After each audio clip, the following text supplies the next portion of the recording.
Tu le sais peut-être, mais depuis le début des années 70, les gouvernements peuvent imprimer de l'argent en illimité sans se baser sur quoi que ce soit.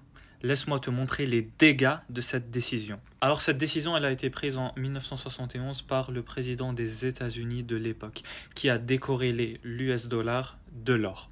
Et laisse-moi te montrer que depuis cette année-là, on remarque des inégalités de plus en plus croissantes.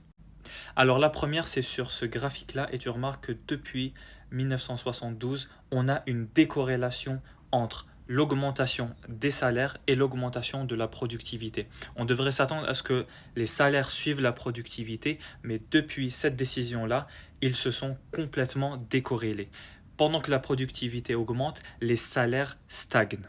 Ici aussi, on a un deuxième graphique qui montre justement aussi, au début des années 70, que les 90% des personnes qui gagnent le moins, leur salaire a stagné, alors que le pourcent qui gagne le plus ne fait qu'augmenter et a complètement explosé depuis cette décision-là. Ici, c'est l'index des prix à la consommation.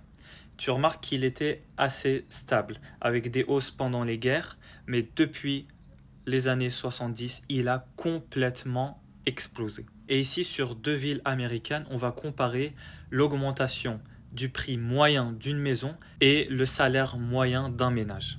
Comme tu le remarques, l'immobilier augmente, explose même, alors que les salaires stagnent ou augmentent très légèrement. Et tout ce que je t'ai montré là, et il y a beaucoup d'autres exemples qui sont liés à cette décision-là, ils sont liés au fait, et c'est une conséquence du fait que ce système favorise les plus riches, et cela aux dépens des plus pauvres. Mais si tu veux échapper à ces injustices et prendre contrôle de ton argent, ne pas avoir cette monnaie-là qui peut être imprimée à l'infini, intéresse-toi et commence à posséder du Bitcoin.